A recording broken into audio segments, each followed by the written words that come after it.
계시록 19장 7절 8절. 우리가 즐거워하고 기뻐하며 그분께 존귀를 돌릴지니 어린 양의 혼인식이 이르렀고 그분의 아내가 자신을 예비하였도다. 또 그녀가 깨끗하고 희고 고운 아마포 옷을 차려 입도록 허락하셨는데 그 고운 아마포는 성도들의 의인이라 하더라. 아멘. 이사야서 61장 10절입니다.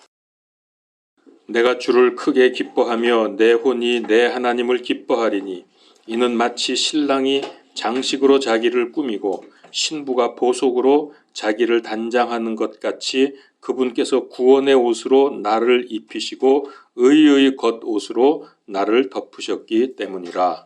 아멘. 저는 요즘에 삶이 흥미진진합니다.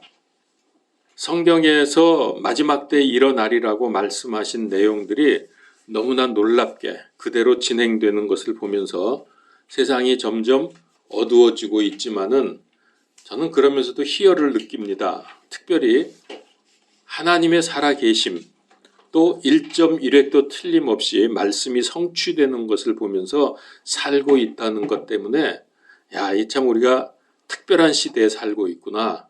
그리고 우리 주님 오시는 것을 잘하면 죽지 않고 휴거될 수 있겠구나 하는 이런 것 때문에 저는 상당히 마음에 희열을 느끼고 있습니다. 다 아시겠지만 최근 몇 년 사이에 세상은 불법과 비상식과 비도덕, 비윤리, 거짓, 범죄 무서운 속도로 증가하고 있습니다. 얼마 전만 해도 생각지도 못했던 일들이 아주 쉽게 발생을 하고 있습니다. 저는 이런 와중에 몇 년간 세상이 좋아지면서 하나님께서 복음의 큰 문을 여실 거라고 생각을 했습니다. 제가 여러 번 말씀드렸죠. 그러나 어쩌면은 이대로 짙은 어두운 세상 속에서 이런 속에서 복음이 놀랍게 확산될 수도 있겠다. 그러니까 세상이 좋아져서 복음의 문이 열리는 게 아니라 이런 속에서 복음이 그대로 놀랍게 확산될 수도 있겠다고 생각을 합니다. 아마 저는 지금 생각으로는 후자일 확률이 더 많을 것 같습니다. 어떤 경우이든지 간에 하나님의 마지막 추수로 복음의 큰 문이 열리는 것은 신구약에 이미 예언이 되어 있습니다. 다른 건 다 말씀대로 되는데 복음 전도만 예언대로 안 된다는 것은 우리가 상상할 수 없죠.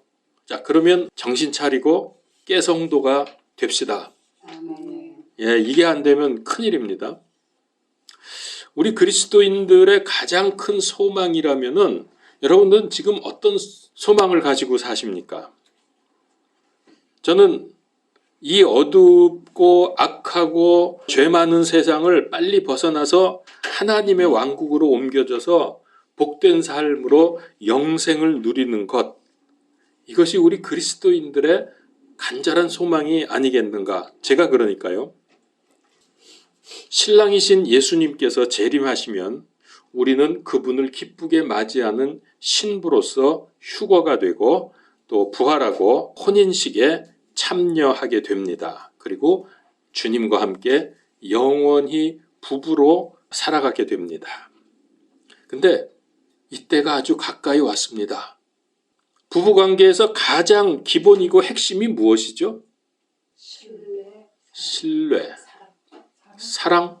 저는 사랑이라고 생각을 했습니다. 신뢰도 좋죠. 근데 친구 간에도 신뢰할 수 있고 기업 간에도 신뢰할 수 있고 부부 간의 가장 기본과 핵심은 사랑이다. 예수님께서 우리를 얼마나 사랑하시는지 이 사랑을 보여주셨잖아요. 오셔서 우리에게 부부되는 진리, 즉 구원의 진리를 가르쳐 주시고 이거를 완성하기 위해서 십자가에서 죽으시고 부활하셨습니다. 이 얼마나 큰 사랑입니까? 이제 이 사실을 믿음으로 우리는 예수님과 정혼 관계에 들어갔습니다. 지금 이 믿음으로 구원받은 사람은 다 예수님과 정혼 상태에 있습니다. 그리고 이제 그분은 우리를 데리고 가서 결혼하시기 위해서 다시 오십니다. 우리도 예수님을 사랑하고 재림을 기다리는 것 때문에 그동안 그 주님 기다리는 동안 우리가 어떻게 살아야 할까를 지난 5주간 동안에 걸쳐서 제가 12가지를 말씀을 드렸습니다. 이 12가지를 여러분 다시 한번 리마인드 하시면서 12가지를 다 늘 기억하고 외울 수는 없잖아요. 이게 마지막 때 중요한 우리의 삶의 자세니까 타이틀만이라도 메모를 하시든지 이렇게 해서 늘 보면서 경각심을 가져야 할 겁니다. 아, 이렇게 살아야 되겠다. 내가 또 실수했구나. 뭐 이런 거. 만약에 그러지 않으면은 그 5주간을 낭비한 것이 됩니다. 그리고 우리가 이렇게 살아야 하고 또 살 수 있는 12가지 핵심이 있는데 그게 사랑입니다. 사랑. 고린도전서 13장 13절. 그런즉 이제 믿음, 소망, 사랑 이 셋은 항상 있으나 이것들 중에 가장 큰 것은 사랑이니라. 자, 특별히 신랑으로 재림하실 우리 주님을 맞이하기 위해서 우리 보고 신부로 아름답게 단장하라는 강력한 메시지를 여러 군데 성경에서 말씀하고 있습니다. 예를 들면은 데살로니가전서 4장, 5장, 데살로니가 후서 2장, 베드로 후서 3장, 또 계시록은 전체가 우리로 하여금 그리스도의 신부로서 단장해야 된다는 것을 말씀하고 계십니다. 그래서 이 시대에 사는 우리 그리스도인들은 이 부분을 숙지하고 준비해야 합니다. 주님이 그렇게 하라 그랬으니까 해야죠. 왜 못 들은 척해? 신약만이 아닙니다. 구약 성경에도 이미 주의 재림 그리고 심판, 천년 왕국 이거를 수없이 명확하게 말씀을 하셨고 또 예수님께서 오셔서도 직접 말씀하셨고요. 그리고 사도들과 제자들도 많이 이거에 대해서 말씀을 하셨어요. 자, 그래서 마지막 때에 대해서 말하지 않든지 마지막 때를 부정하는 사람들은 다 거짓 교사들이고 거짓 목사들임에 틀림이 없습니다. 제가 과장하는 게 아닙니다. 베드로후서 2장의 전체에서 거짓 교사들에 대한 자세한 말씀을 하고 있습니다. 또 3절에 보면은 이 내용에 대해서 비웃는 자들이 거짓 교사들이고 그들을 따르는 자들이 거짓이다라고 하는 것을 성경에서 분명히 말씀했기 때문에 그러는 거예요. 이 사람들은 거의 성경에 보니까 세상의 창조 이후부터 아무 일도 없이 지금까지 잘 보존되어 온 것처럼 앞으로도 아무 일 없이 계속 될 거라고 그렇게 주장을 합니다. 그 성경에 이거 있는 거 아시죠? 장차 오실 주님의 재림, 휴거, 심판 이걸 부인합니다. 자, 이거에 대해서 하나님께서 베드로를 통해서 이들을 비난하면서 경고하십니다. 이것들이 다 거짓 교사고 거짓 목사들이다라고 분명히 말씀을 하세요. 그러면 다른 무엇보다도 진리의 하나님의 말씀인 성경에서 재림에 관해서 얼마나 확실하게 말씀하고 있는지 잠깐 확인해 보지요. 일반적으로 예수님의 초림에 대한 말씀에 집중해서 성경을 읽습니다. 다들 거의 다 그렇습니다. 그리고 그 초림의 핵심은 뭐죠? 예수님의 탄생, 십자가, 부활, 피의 능력, 은혜, 사랑, 죄의 회개 이런 것들입니다. 그런데 놀라운 것은 성경 전체에서 초림보다 예수님의 재림 말씀이 무려 8배나 더 많습니다. 놀랍지 않습니까? 초림에 대한 말씀보다 재림 말씀이 8배가 더 많아요.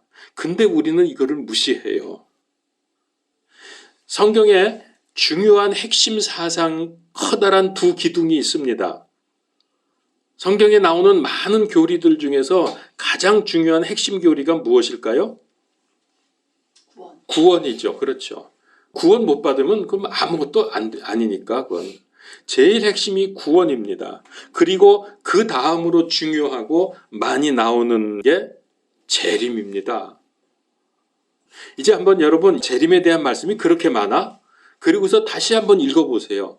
얼마나 많은지 모릅니다. 신약 성경에만 무려 재림에 관해서 318번이 나옵니다. 그래서 신약의 27권 중에서 거의 대부분의 책들이 예수님의 재림을 말씀하고 있습니다. 재림에 관한 말씀이 없는 책은 갈라디아서, 빌레몬서, 요한 2서, 3서 요것만 제외하고는 모든 신약 성경에 다 재림을 말씀하고 있어요. 복음서에서 예수님께서 자신이 직접 오시겠다고 20번을 말씀하셨고요. 바울도 서신서에서 50번 이상을 말씀하셨습니다. 특별히 계시록은 전체가 예수님 재림에 대한 계시입니다. 여러분, 성경이 어떻게 무슨 말씀으로 마지막 끝나는지 아시죠? 제일 성경의 마지막 부분에 계시록 22장 20절에 보면 이것들을 증언하시는 분께서 이르시되 내가 반드시 속히 오리라 하시는도다. 아멘. 주 예수님이여 과연 그와 같이 오시옵소서. 끝이에요. 이렇게 하고 성경이. 그리고 21절이 있는데 이거는 이제 축복 기도로 마무리하는 겁니다. 그러니까 보세요. 이 우주가 어떻게 시작이 됐죠? 창조에 대한 말씀으로, 하나님이 말씀으로 창조하셨잖아요. 그리고 역사가 시작이 됩니다. 이 우주 역사가 진행이 되는데 그리고 마지막에 재림으로 마감이 됩니다. 그러니까 이 재림이라는 것은 지금 현재 우리가 살고 있는 이 우주의 모든 역사의 종말이 바로 재림입니다. 그걸로 끝나는 거예요, 이 세상은. 그리고 나서 새하늘과 새 땅 시작이 되는 거죠. 이 재림이 그렇게 중요하고도 무섭습니다. 이게 모든 우주의 역사를 끝장내는 거예요. 여러분, 복음이 뭐라고 생각하십니까? 우리는 보통 예수님께서 초림하셔서 십자가에서 죽으시고 부활하셔서 우리를 구원하셨다라고 하는 것만 복음으로 생각하죠. 그러나 그 다음에 그 사실을 믿음으로 구원받은 사람에게는 예수님의 재림이 또 복음입니다. 우리에게는. 이게 복음이에요. 생각해 보세요. 만약에 예수님의 재림이 없다. 그리스도인은 이 세상에서 마귀에게 공격당하죠. 사람들에게 미움받고 핍박만 받으면서. 근데 예수님이 다시 오시지 않는다.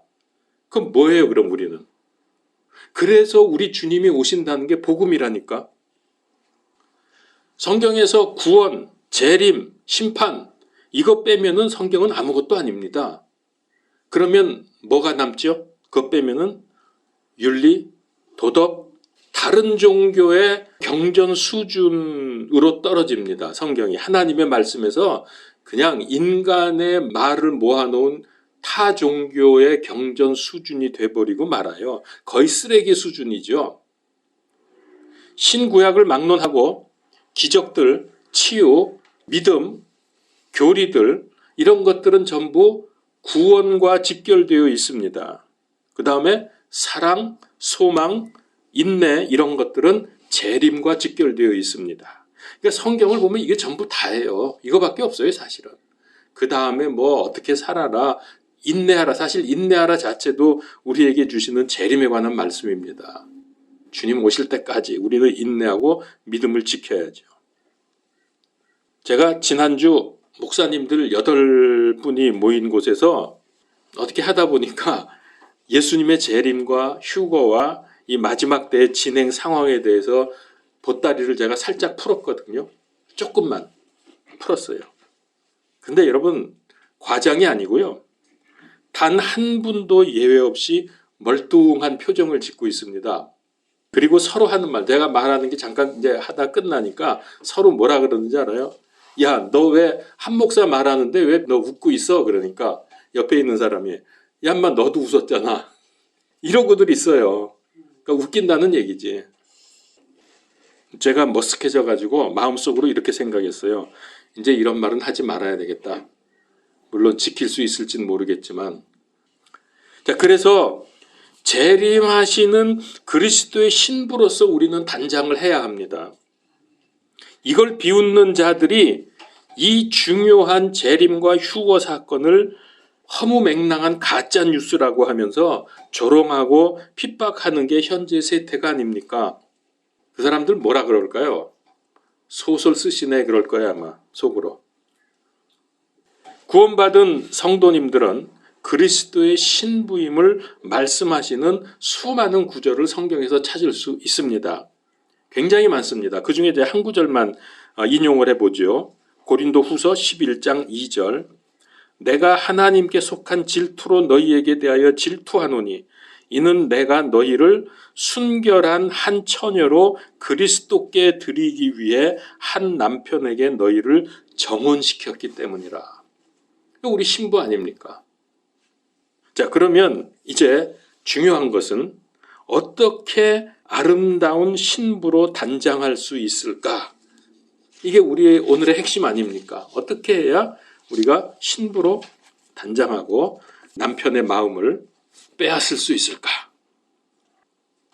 자, 여러분 아름다우려면 어떻게 해야 될까요? 중요한 게 여자들 이거 잘할 텐데 여자들은 뭐 아파도 이뻐야 된다며. 아니 전에 어떤 분이 그러더라고. 그 신발 왜 그렇게 아픈 거 이렇게 뾰족구도 그런 거 신고 다니냐 그랬더니 여자는 아파도 이뻐야 된대. 하여튼 아름다우려면은 사실은 제일 돋보이는 게요 피부입니다. 피부가 중요해요. 피부가 희고 빛이 확 나면 되게 이뻐 보여요. 그래서 피부에 점도 없고 주름 같은 흠이 없어야 돼. 깨끗해야 돼. 그죠? 왜 웃어?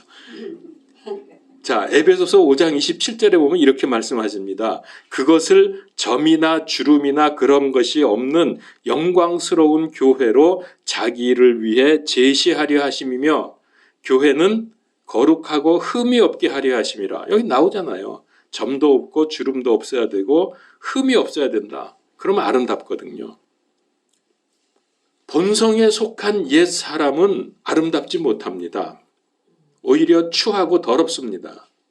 더구나 여기 지금 말씀에 영광스러운 교회라고 하셨는데 우리가 지금 교회 아닙니까?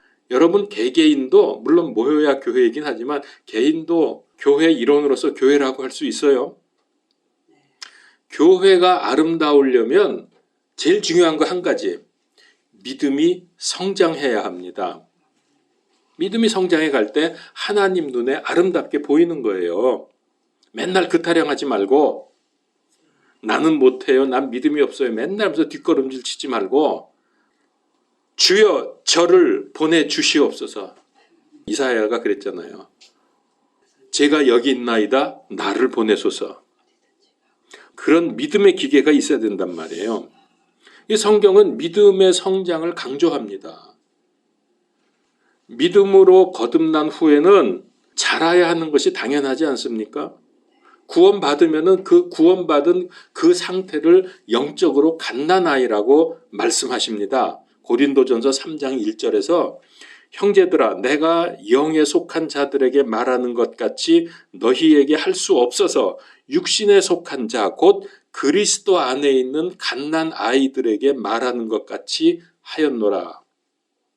갓 구원받은 사람은 영적으로 어린아이라고요. 갓난아이라고 지금 성경이 말씀을 하시는 거예요. 이런 사람을 가리켜서 우리가 육적인 교인이다. 육신에 속했다. 이렇게 말을 합니다. 근데 여러분 갓난아이가 신부가 된다? 그건 너무 이상하지 않습니까? 우리가 그리스도의 신부로 결혼하려면은 좀 성인이 돼야지 장성해야지 갓난아이가 어떻게 신부가 됩니까? 여러분 성장해야 돼요. 그래서 교회 생활, 영적 생활을 통해서 믿음이 성장해 가야 합니다. 히브리서 5장 14절 단단한 음식은 장성한 자들에게 속하나니 그들은 그것을 사용하여 자기 감각들을 단련시킴으로 선악을 분별하느니라. 자, 이렇게 자신을 그리스도의 신부로 가꾸어서 아름답게 단장하시기를 바랍니다. 아멘. 그래야 돼요. 그러니까 그리스도 눈에도 어떤 신부는 아주 이쁜데 어떤 신부는 그냥 그저 그렇고 뭐 이런 차이가 있을 거예요. 그게 상급의 차이입니다. 우리가 말하는 대로. 이쁘게 보여야지 점도 없고 흠도 없이. 피부에서 광이 나야죠. 화장품 발라서 광 낼 필요 없고요. 믿음이 성장해야 된다니까요. 오늘 본문 말씀 계시록 19장 7절 8절 제가 다시 한번 봉독합니다. 우리가 즐거워하고 기뻐하며 그분께 존귀를 돌릴지니 어린 양의 혼인식이 이르렀고 그분의 아내가 자신을 예비하였도다. 아, 우리 주님도 신랑으로 예비를 하시네요. 우리만 단장하라는 게 아니고. 또 그녀가 깨끗하고 희고 고운 아마포 옷을 차려입도록 허락하셨는데 그 고운 아마포는 성도들의 의인이라. 어린 양의 혼인식에 참가하는 사람은 뭘 입고 있어요? 깨끗하고 희고 고운 아마포 옷을 입고 있습니다. 물론 사람이 성화되어 가는 과정에서 얻는 의도, 우리가 이건 뭐 내가 얻는 게 아닙니다. 이거 정확히 하셔야 돼요. 이게 사람으로부터 나오는 게 아니에요. 성화가. 이것도 하나님의 은혜로 주어지는 의로움입니다. 그래서 고운 아마포는 성도들의 의라고 말씀을 하시는 거예요. 옛날 개역에는 옳은 행실이라 그래 해놨거든요. 그럼 말도 안 되는 얘기입니다.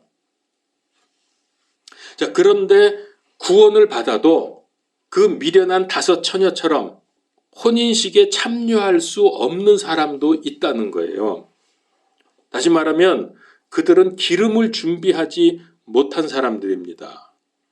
지금 그 기름 준비하지 못한 사람들을 여기 계시록 19장의 말씀으로 보면은 그들은 아마포 옷을 입지 못한 사람, 결혼식 예복을 입지 못한 사람이에요.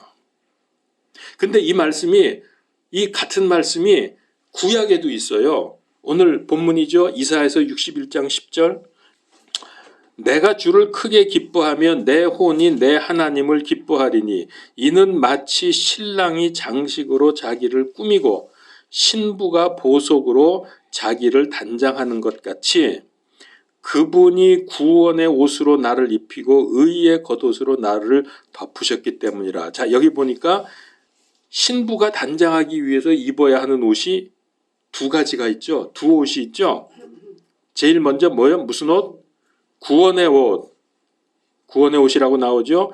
그 다음에 이렇게 해서 예수 그리스도를 믿고 구원받은 사람, 하나님을 믿을 때 은혜로 구원받는 거, 그 구원의 옷을 입은 다음에는 뭘 입어야 돼요?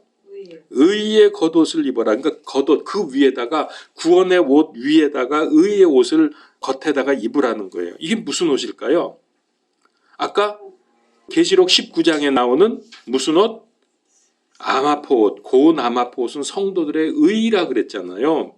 이 의의 겉옷이 뭡니까? 성화되어 입는 성도들의 의의 옷입니다. 이게 믿음이 자라가는 거예요. 이 옷을 입어야 어린 양의 혼인식에 들어갈 수 있다는 말입니다. 지금 이거를 성경이 여러 군데에서 이런저런 방법으로 계속 말씀을 하고 있잖아요. 여러분, 이 말씀이 지금 제가 말씀드린 여기만 있는 줄 아세요? 또 한번 찾아볼까요? 시편을 보십시오. 45편 13절 14절. 자, 잘 보세요. 이게 도대체 지금 드린 말씀하고 어떻게 연결이 되는가? 왕의 딸은 그 속이 온통 영화로우니 그녀의 옷은 세공한 금으로 이루어졌도다. 자, 그녀가 누구냐면 우리들입니다. 신부들. 세공한 뭘로 이루어졌어요? 금으로 이루어져서 금옷이에요. 금옷. 이게 뭡니까? 금옷이? 이게 아까 이사야서에서 말씀하시는 은혜로 거저 주어지는 구원의 옷입니다. 그 다음에 14절. 그녀가 수놓은 옷을 입었어. 자, 금옷을 입은 다음에 또 수놓은 옷을 입었어요. 이건 뭘까요? 수놓은 옷은? 수놓았으니까 얼마나 아름답고 이쁘겠어요. 성화되어 가는 옷입니다. 성화로 아름답게 수놓은 옷. 이 옷을 입을 때에 어린 양의 혼인식에 참여할 수 있습니다. 그러니까 이게 그 혼인식에 참여할 수 있는 예복이 되는 거예요. 구원의 옷만 입으면 안 되고 무슨 옷? 의의 옷, 또 수놓은 옷, 아마포 옷, 이걸 입어야 된다는 겁니다. 그러면 성경에 이런 말씀이 이것만 있을까요? 또 있어요. 또 있어요. 자, 성경 한번 찾을까 말까. 그냥 제가 말로 하기에 잘 아는 거니까. 마태복음서 22장 11절에서 13절에 보면은 결혼 예식이 있었는데 거기에 결혼 예복을 입지 않은 사람이 들어왔다가 밖으로 내쫓기는 장면이 나옵니다. 이거 잘 아시죠? 왜 쫓겨나요? 예복을 안 입어서. 거기 들어왔기 때문에 구원은 받았어요. 근데 쫓겨나 버렸어. 예복 안 입었다고. 여러분 아시겠어요? 이게 얼마나 중요한지?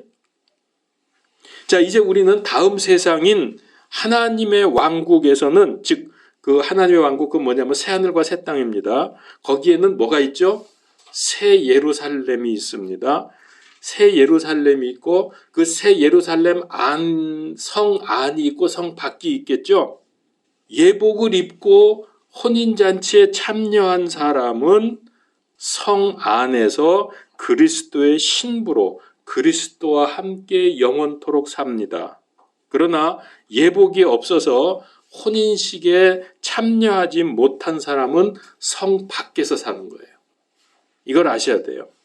그거 정말이냐? 우리 전에도 이거 한번 봤죠? 이런 거. 자, 근데 이 사람들은 천국에서 영생을 누리기 위해서, 성 밖에 있는 사람들, 천국에서 영생을 누리기 위해서 해야 될 일이 있어. 무슨 천국에 갔는데 뭘 해야지 영생을 누려? 근데 성경에 그렇게 되어 있는 걸 어떻게? 자, 성경을 찾아봅시다. 계시록 22장. 오늘 정신 좀 차려야 돼요. 22장 2절. 여기가 지금 하나님의 왕국, 새하늘과 새 땅입니다. 2절. 그 도시, 이 도시는 새 예루살렘이죠. 새 예루살렘, 그 도시의 거리 한가운데와 강의 양쪽에는 생명나무가 있어서 그것이 12종류의 열매를 맺고 달마다 자기 열매를 냈으며 그 나무의 잎사귀들은 그 민족들을 치유하기 위해 있더라. 아니, 천국에 이미 갔는데 뭘 또 치유를 받습니까? 근데 성경에 그렇게 되어 있는 걸 어떻게? 뭐가요? 그 생명나무의 잎사귀가 필요한 거예요. 치유받기 위해서. 그래서 이게 제가 좀 생각을 해봤는데, 그 왜 우리 앞에서 천국 간 사람 중에 뭐 사기꾼도 있고 뭐 음행한 자, 우상숭배자 천국 가는 얘기 있었죠? 그게 어디 나오냐 하면요. 15절, 그 22장 15절에 보면 개들과 마법사들과 음행을 일삼는 자들과 살인자들과 우상숭배자들과 거짓말을 좋아하며 지어내는 자는 누구든지 밖에 있느니라. 어디 밖에요? 예루살렘 성 밖에.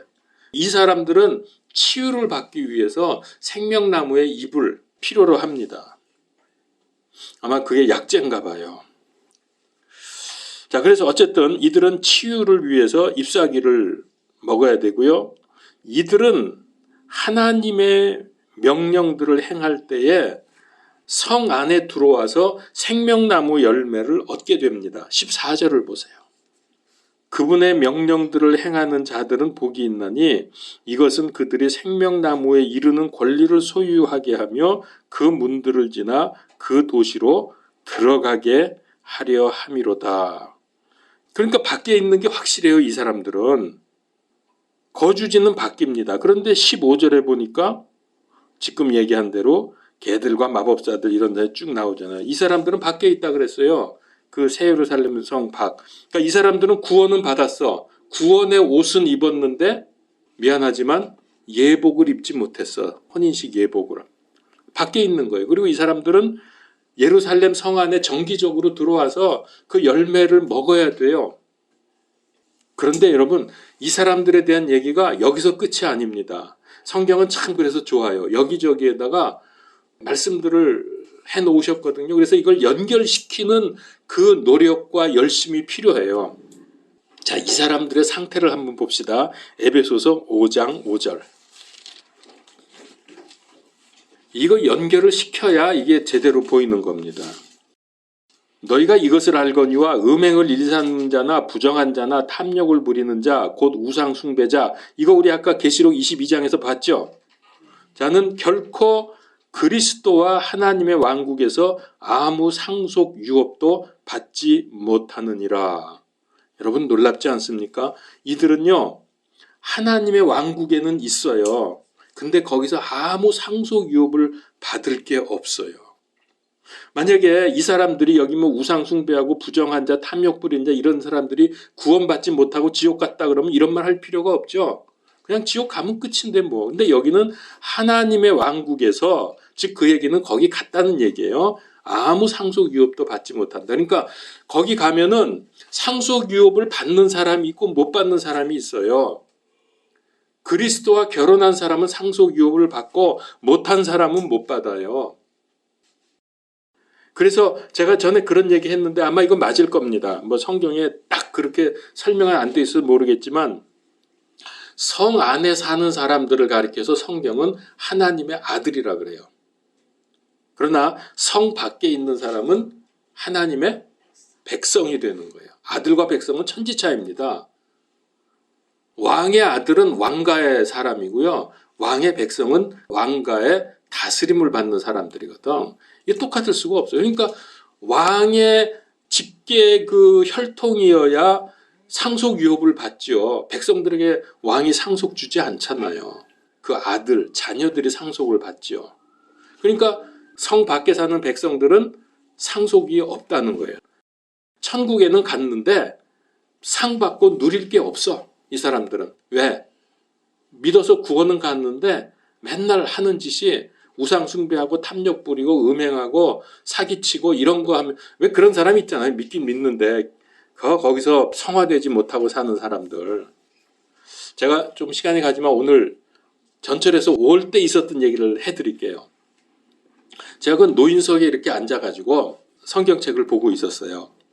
근데 이제 앞에 키가 좀 자그마하고 상당히 세련된 할아버지 한 분이 서 계시는데 일어날까 말까 하는데 내 가방도 오늘 무겁고 서가지고 또 성경도 못 보겠고 그래서 조금 이제 이분이 어디까지 가나 이제 계속 가면은 양보를 할까 그러고 이제 기다리고 있는데 이분이 날 보고 탁 하는 말이 아이고 아주 용감하시네요. 그래 날 보고 무슨 소린가 왜요? 그랬더니 아유 이거 전도 이거 하느라고 붙이고 이거 말이에요. 저거 이거 노란 거 붙이고 다니는 거.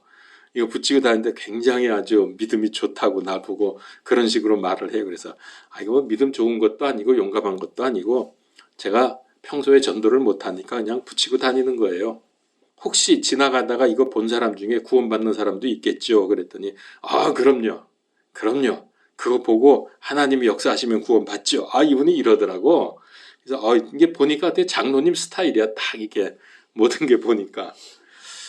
그러고 있는데 뭐 자꾸 나한테 말을 시켜요.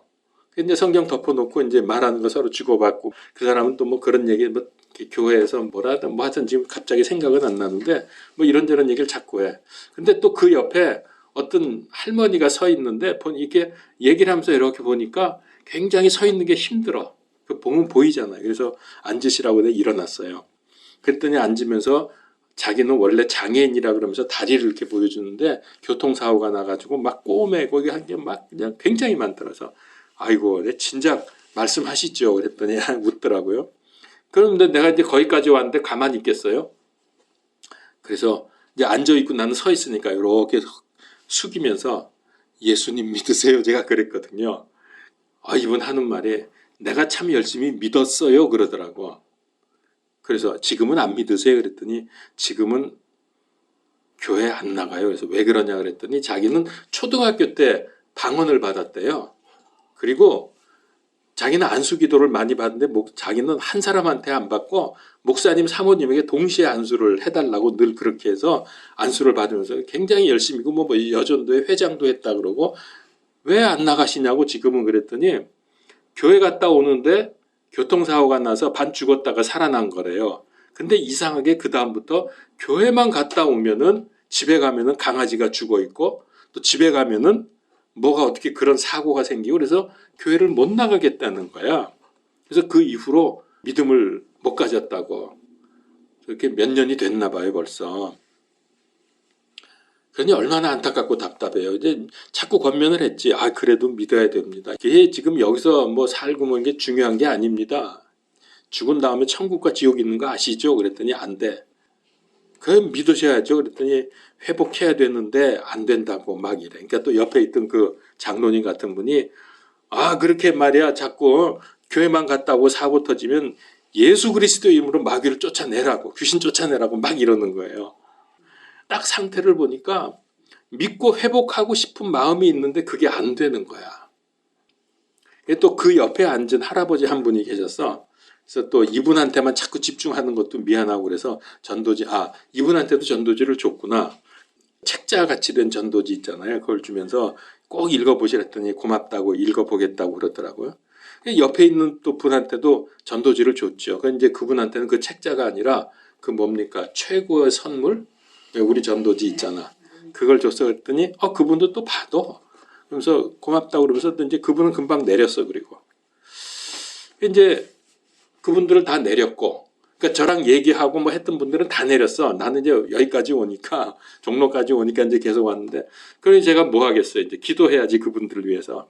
이 사람들 전부 구원받게 해달라고, 믿음 회복하게 해달라고 기도하고 왔어요. 여러분 성 안에 살고 싶어요? 성 밖에 살고 싶어요?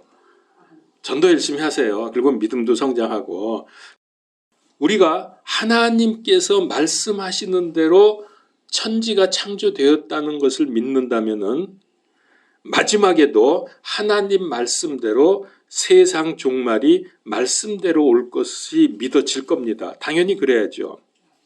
그러나 재림과 상급과 심판을 비웃고 무시하는 사람들, 이 사람들에게는 전혀 예상치 못했던 데에 심판받게 될 겁니다. 주님이 오실 겁니다. 그리고 그때가 되면 이 세상 모든 것이 다 불타고 녹아 없어질 것입니다. 이건 제 말이 아니라 성경 말씀이에요.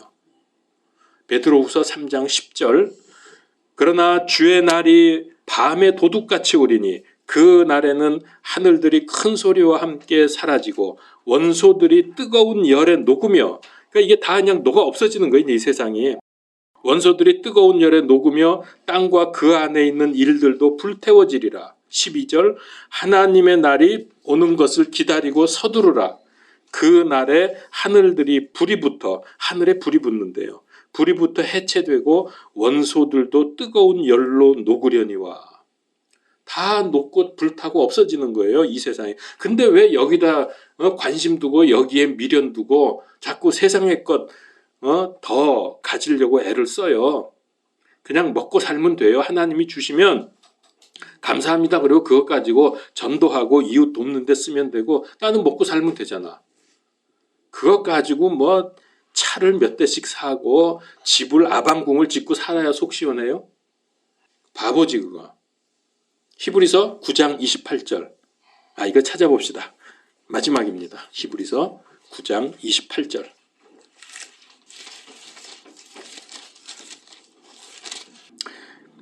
이와 같이 그리스도께서도 많은 사람의 죄들을 담당하시려고 단 한 번 드려지셨으며, 이게 초림이죠. 십자가에 드려지신 것, 죄 때문에. 또 자신을 기다리는 자들에게와 죄와 상관없이 두 번째 나타나사, 그러니까 두 번째 재림하실 때는, 초림 때는 죄를 담당하시려고 오셨는데 두 번째 재림하실 때는 죄와 상관없이 나타나신다 그랬어요.